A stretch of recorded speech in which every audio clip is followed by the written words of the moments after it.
ಎಲ್ಲ ಅನಿಮೆ ಫ್ಯಾನ್ಸ್‌ಗೂ ಸ್ವಾಗತ ನಮ್ಮ ಯೂಟ್ಯೂಬ್ ಚಾನಲ್ ಕನ್ನಡ ಅನಿಮೆ ರಿವ್ಯೂಸ್‌ಗೆ. ಥಂಬ್ನೇಲ್ ಹಾಗೂ ಟೈಟಲ್ ನೋಡ್ಬಿಟ್ಟು ನಿಮ್ಗೆ ಗೊತ್ತಾಗಿರ್ಬೋದು ನಾನು ಯಾವ್ದ್ರ ಬಗ್ಗೆ ರಿವ್ಯೂ ಮಾಡಕ್ಕೆ ಹೋಗ್ತಿದ್ದೀನಿ ಅಂತ. ಇದು ಕೈಜು ನಂಬರ್ 8 ಸೀಸನ್ 1. ಏನಕ್ಕಪ್ಪ ಕೈಜು ನಂಬರ್ 8 ಸೀಸನ್ 1 ರಿವ್ಯೂ ಮಾಡ್ತಿದ್ದೀನಿ ಈಗ ಅಂದರೆ, ನಾನು ರೀಸೆಂಟಾಗಿ ಕೈಜು ನಂಬರ್ 8 ಸೀಸನ್ 2 ಎಪಿಸೋಡ್ 1 ನೋಡಿದೆ. ರೀಸೆಂಟ್ ಅಂದರೆ ಇವತ್ತು ನೋಡಿದೆ, ನೆನ್ನೆ ರಿಲೀಸ್ ಆಗಿತ್ತು. ಇವತ್ತು ನೋಡಿದ್ದೀನಿ ಎಪಿಸೋಡ್ 2. ಹಾಗಾಗಿ ಸೀಸನ್ 2 ಅಂದರೆ ನಿಮ್ಗೆ ಗೊತ್ತಲ್ಲ ಎಲ್ಲ ಅನಿಮೆ ನೋಡ್ದಂಗೆ ವಾರಕ್ಕೊಂದೇ ರಿಲೀಸ್ ಆಗೋದು ಅನಿಮೆ. ಹಾಗಾಗಿ ಸ್ಯಾಟರ್‌ಡೇ ರಿಲೀಸ್ ಆಯ್ತಿದೆ. ಈ ಸ್ಯಾಟರ್‌ಡೇ ಕೂಡ ಒಂದು ಎಪಿಸೋಡ್ ಬರುತ್ತೆ ಕೈಜು ನಂಬರ್ 8 ಸೀಸನ್ 2. ಹಾಗಾಗಿ ಇದು ಮುಗಿಯೋದು ಒಂದು 2ರಿಂದ 3 ತಿಂಗಳಾಗ್ಬೋದು ಮುಗಿಯೋಕ್ಕೆ. ಅದಕ್ಕಾಗಿ ನಾನು ಸೀಸನ್ 1 ರಿವ್ಯೂ ಮಾಡ್ತಿದ್ದೀನಿ. ಒಂದು 2-3 ತಿಂಗಳಾದ್ಮೇಲೆ ಸೀಸನ್ 2ದು ರಿವ್ಯೂ ಬರುತ್ತೆ, ಖಂಡಿತ ಬರುತ್ತೆ. ನಾನು ನೋಡ್ತಾ ಇದ್ದೀನಿ ಸೀಸನ್ 2. ಯಾಕೆ ಸೀಸನ್ 1 ರಿವ್ಯೂ ಮಾಡ್ತೀನಿ ಅಂತ ಕೇಳ್ಬೋದು ನೀವು. ನೀವು ಯಾರಾದರೂ ಸೀಸನ್ 1 ನೋಡಿಲ್ಲ ಅಂದರೆ ನಿಮಗೆ ಒಳ್ಳೆ ಅವಕಾಶ ನೋಡೋಕ್ಕೆ. ಯಾಕಂದರೆ ನೀವು ಸೀಸನ್ 2ಗೋಸ್ಕರ ಕಾಯಬೇಕು ಅಂತ ಇದೆ. ಯಾಕಂದರೆ ನೀವು ಸೀಸನ್ 1 ಮುಗಿಸೋ ಹೊತ್ತಿಗೆ ಒಂದು ಸೀಸನ್ 2 5-6 ಎಪಿಸೋಡ್ ಅಂತೂ ಬಂದೇ ಇರುತ್ತೆ. ಹಾಗಾಗಿ ನೀವು ಕಂಟಿನ್ಯೂಸ್ ಆಗಿ ಫ್ಲೋ ಆಗಿ ನೋಡ್ಬೋದು. ಈಗ ನಾನು ನೋಡಿ ಸೀಸನ್ 1 ಒಂದು ವರ್ಷದ ಹಿಂದೆ, ಎಕ್ಸಾಕ್ಟ್ 1 ವರ್ಷದ ಹಿಂದೆ ಅನಿಸುತ್ತೆ. ಹೋದ ವರ್ಷ ರಿಲೀಸ್ ಆಗಿತ್ತು. ಹೋದ ವರ್ಷ ನೋಡಿದೆ. ನಮ್ಗೆ ಇಷ್ಟ ಆಯಿತು.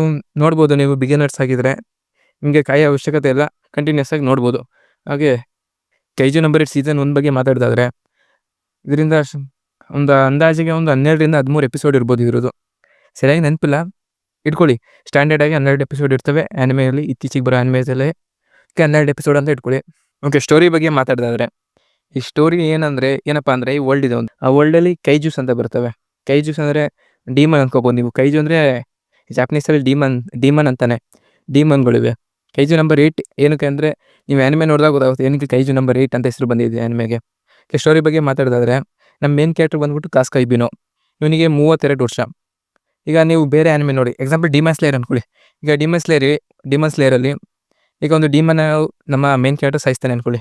ಆ ಬಾಡಿ ಡೀಮನ್ ಬಾಡಿ ವ್ಯಾನಿಷ್ ಆಗೋಗುತ್ತೆ, ಫಸ್ಟ್ ಸನ್ಲೈಟಲ್ಲಿ ಸುಟ್ಟೋಗುತ್ತೆ. ಆದರೆ ಈ ಆ್ಯನಿಮೆಯಲ್ಲಿ ಸನ್ಲೈಟಲ್ಲಿ ಸುಟ್ಟೋಗಲ್ಲ, ಅದು ಹಂಗೆ ಇರುತ್ತೆ, ಕೊಳೆಯುತ್ತೆ ಮತ್ತು ವಾಸನೆನೂ ಬರುತ್ತೆ. ಅದನ್ನು ಕ್ಲೀನ್ ಮಾಡಬೇಕು. ಯಾರು ಕ್ಲೀನ್ ಮಾಡಬೇಕಲ್ಲ ಈ ಆ್ಯನಿಮೆಯಲ್ಲಿ. ಆ ಕ್ಲೀನ್ ಮಾಡೋ ಕೆಲಸ ನಮ್ಮ ಮೇನ್ ಕ್ಯಾರೆಕ್ಟರ್ ಮಾಡ್ತಿದ್ದಾನೆ. ಏನಪ್ಪ ಅಂದರೆ, ಇವನಿಗೊಂದು ಡ್ರೀಮ್ ಇದೆ. ಅಂದರೆ ಅಲ್ಲಿ ಒಂದು ಆರ್ಮಿ ಥರ ಇದೆ.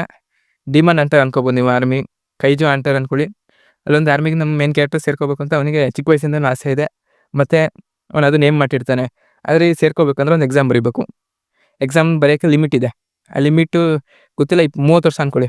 ಆ 30 ವರ್ಷ ನಮ್ಮ ಮೇನ್ ಕ್ಯಾರೆಕ್ಟರ್ಗೆ 32 ವರ್ಷ ಆಗಿದೆ. ಹಂಗಾಗಿ ಅವ್ನು ಎಕ್ಸಾಮ್ ಸೇರೋ ಕಾಲಕ್ಕೆ ಬಿಟ್ಬಿಟ್ಟಿದ್ದಾನೆ.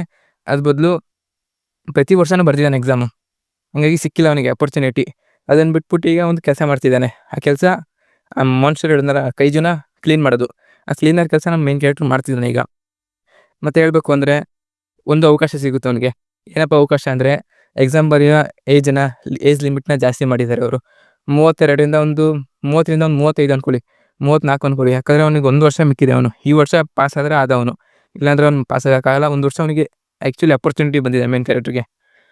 ಒಂದು ಸಣ್ಣ ಸ್ಪಾಯ್ಲರ್ ಹೇಳ್ತೀನಿ. ಸ್ಪಾಯ್ಲರ್ ಅಲ್ಲ, ಇದು ಎಪಿಸೋಡ್ 1 ನಿಮ್ಗೆ ಗೊತ್ತಾಗುತ್ತೆ. ನಮ್ಮ ಮೇನ್ ಕ್ಯಾರೆಕ್ಟರ್ ಕೈಜು ಹೋಯ್ತಾನೆ. ಹೆಂಗೆ ಕೈಜು ಹೋಯ್ತಾನೆ ಅಂತ ನೀವು ನೋಡಿ ಆ್ಯನಿಮೆ. ಯಾಕೆ ಕೈಜು ಹೋಯ್ತಾನೆ ಅಂತ ಮುಂದೆ ಹೇಳ್ಬೋದು ಅನಿಸುತ್ತೆ, ನೋಡೋಣ. ಸೀಸನ್ 2 ರಿವೀಲ್ ಆಗ್ಬೋದು ಏನಕ್ಕೆ ಕೈಜು ಆಗಿದ್ದಾನೆ ಅಂತ. ಏನಕ್ಕಾಗಿದ್ದಾನೆ ಅಂತ ಗೊತ್ತಿಲ್ಲ, ನಮಗೂ ಗೊತ್ತಿಲ್ಲ. ಸೀಸನ್ 1 ಹೇಳಿಲ್ಲ ಅವರು. ಆದರೆ ತುಂಬ ಚೆನ್ನಾಗಿದೆ ಈ ಆ್ಯನಿಮೆ, ನೋಡಿದ್ರೆ ಇಷ್ಟ ಆಗುತ್ತೆ. ಒಳ್ಳೆ ಆ್ಯಕ್ಷನ್ ಆ್ಯನಿಮೆ. ಇನ್ನೊಂದು ಸ್ವಲ್ಪ ಹೇಳ್ಬೇಕು ಅಂದರೆ ಸೈಡ್ ಕ್ಯಾರೆಕ್ಟರ್ ಬಗ್ಗೆ ಮಾತಾಡೋಣ. ಇಲ್ಲಿ ನಮ್ಮ ಮೇನ್ ಕ್ಯಾರೆಕ್ಟರ್ದು ಒಂದು ಪಾಸ್ಟ್ ಇದೆ, ಸ್ವಲ್ಪ ಸ್ಪಾಯ್ಲರ್ ಆಗುತ್ತೆ, ಅಷ್ಟೇನು ದೊಡ್ಡದಲ್ಲ. ನೋಡಿ ಕೇಳಿಸ್ಕೊಳ್ಳಿ. ಏನಂದರೆ, ನಮ್ಮ ಮೇನ್ ಕ್ಯಾರೆಕ್ಟರ್ ಚಿಕ್ಕ ವಯಸ್ಸಿಂದನೂ ಆರ್ಮಿಗೆ ಸೇರಬೇಕು ಅಂತ ಆಸೆ ಇದೆ. ಅವ್ರ ಜೊತೆ ಒಂದು ಕ್ಲೋಸ್ ಫ್ರೆಂಡ್ ಇರ್ತಾಳೆ, ಒಂದು ಹುಡುಗಿ ಹೆಸರು ಮರ್ತೋಗಿದೆ ನನಗೆ. ಕ್ಯಾಪ್ಟನ್ ಅವಳು. ಈಗ ಆ ಕ್ಯಾಪ್ಟನ್ ತುಂಬ ಇನ್ಸ್ಪೈರಿಂಗ್ ಕ್ಯಾಪ್ಟನ್ ಆಗಿದ್ದಾಳೆ. ಅಂದರೆ ಆರ್ಮಿದು ಅಂತ ಒಂದು ಸ್ಕ್ವಾಡ್ದು ಲೀಡರ್ ಕ್ಯಾಪ್ಟನ್ ಆಗಿದ್ದಾಳೆ ಅವಳು.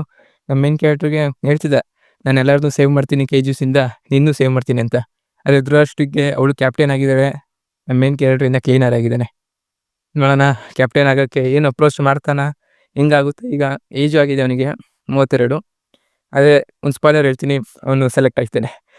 ನೋಡಿ ಮುಂದೆ ನೋಡಿ, ಚೆನ್ನಾಗಿದೆ ಅನಿಮೆ.